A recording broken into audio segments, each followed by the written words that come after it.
Hi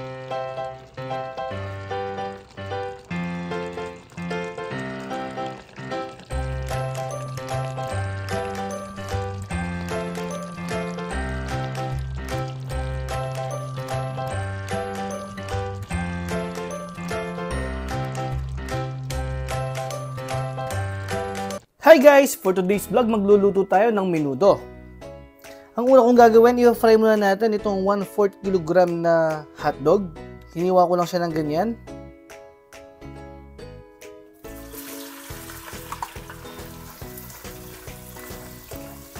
I-fry lang natin yan ng mga 3 minutes.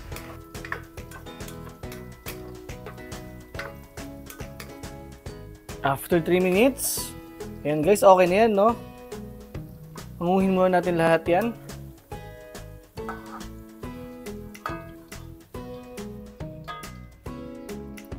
Itatabi muna natin yan. Next naman natin i-fry itong patatas at carrots natin. 2 pirasong patatas yan guys at saka 1 pirasong carrots. I-fry lang din muna natin yan ng mga 5 minutes. After 5 minutes, anguin na muna natin lahat ito. Medyo matigas pa ng konti yan guys, no? Pero okay lang yan kasi isasalang pa natin mamaya yan. Pag malapit nang maluto yung niluluto natin menudo. Ayan guys, itatabi lang muna din natin yan. At pwede na tayong mag-isa. 1 ulo ng bawang.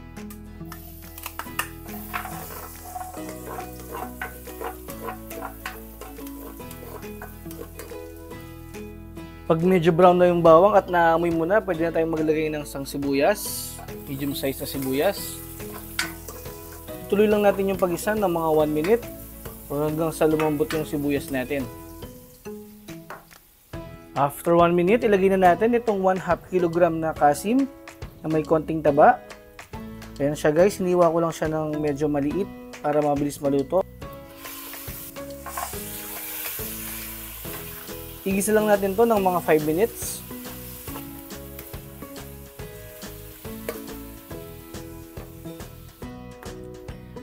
After 5 minutes, timplan na natin siya ng paminta. Mga 1 tablespoon.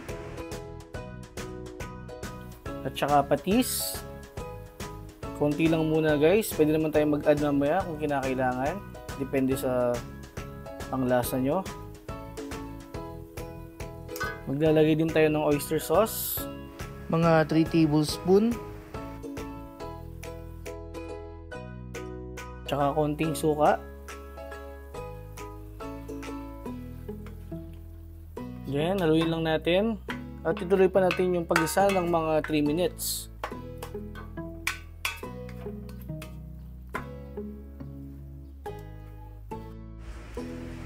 After 3 minutes, maglalagay na tayo ng lemon soda or itago natin sa pangalang na Sprite. Yan na yung gagamitin nating pampalambot sa ating karne. Pero kung wala naman kayong Sprite guys, okay lang din naman tubig ang gamitin, no? Optional lang naman yan. Para sa akin kasi guys, mas okay pag ginamitan nyo ng Sprite.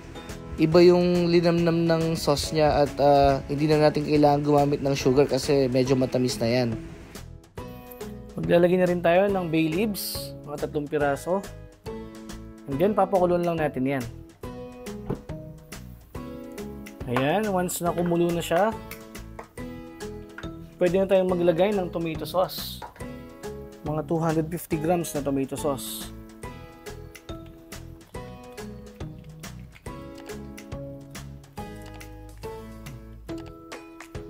Then, haluin lang natin ng mabuti.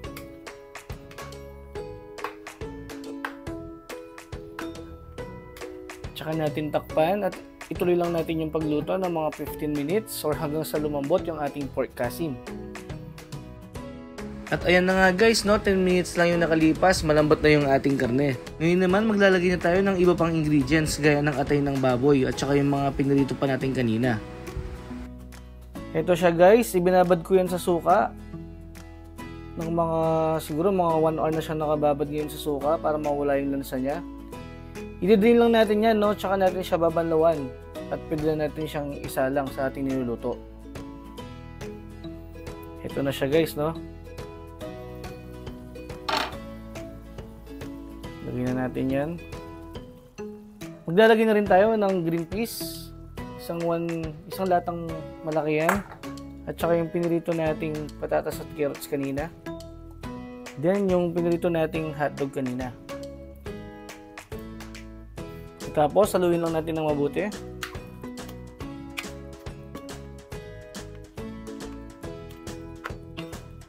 Tsaka natin takpan ulit guys at lulutuin pa natin yan ng mga 8 to 10 minutes. After 8 minutes, tikman na muna natin siya, no, para ma-adjust na natin yung lasa.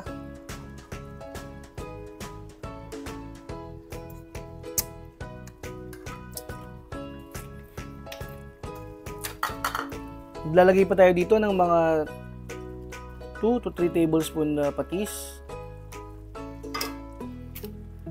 At saka isang seasoning. Ayan guys, sakto na para sa akin yan. Haluin lang natin. Kung mapapansin nyo, no, late ko nang nilagay yung ating atay ng baboy para hindi siya ma-overcook. Kaya isinabay ko lang siya sa gulay. Sa mga gulay natin. Ayan, siguro lutuin pa natin ito ng mga 3 to 5 minutes at pwede na itong iserve. Kung umabot ka sa part ng video na to, maraming salamat sa iyong panonood. At kung hindi ka pa nakasubscribe, mag-subscribe ka na rin. Pakiclick mo na rin yung notification bell para ma-update ka sa mga susunod pa nating video. Okay guys, hanggang sa muli. Bye! Grabe guys, ang sarap niyan. Ayan guys, so solid yan.